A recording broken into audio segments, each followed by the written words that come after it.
Hello guys, so today I'm going to show you how to scatter rocks or any other objects with geometry nodes in Blender.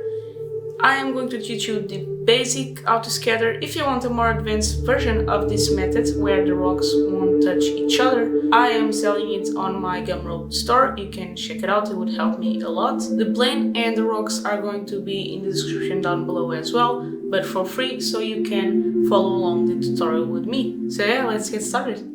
Okay, so I'm going to show you how to scatter the rocks. First, I created a new geometry nodes, and here I have 3 collections of different rocks, small, medium, and big. And I have a plane that I made a few changes. This is going to be for free in the description down below, so you can follow along. So first, I added a distribute points on faces, so we can see the different points.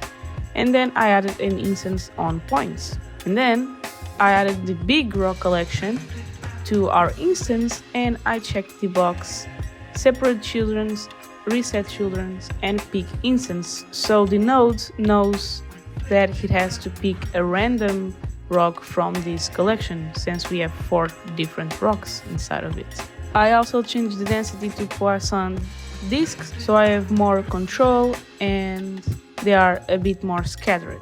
Okay, so next I added a join geometry so we can see our plane back in our scene, and I duplicated our big rock setup so we can have our medium and small rock in our plane as well.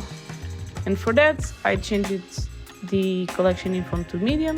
I connected our instance to the join geometry so we have both of them connected, and I added a new collection info so we have the small rocks, and I added a new join geometry so we can join both of them, and so we can control the density of both of these collections at the same time. So that's why I changed the distance minimum and the distance maximum.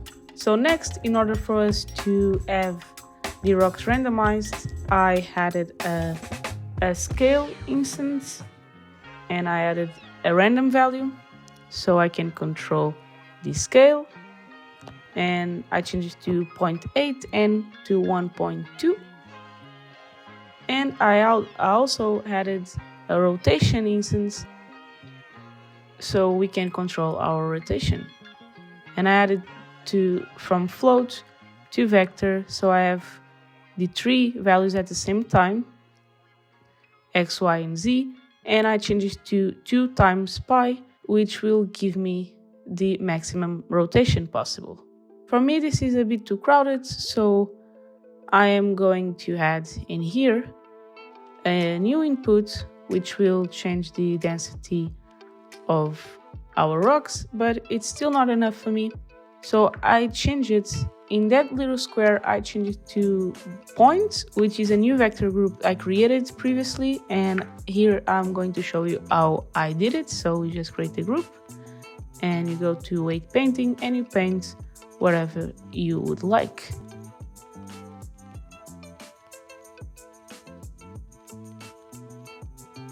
So here it is, and now you can change it to the new vector, and this is how you do it.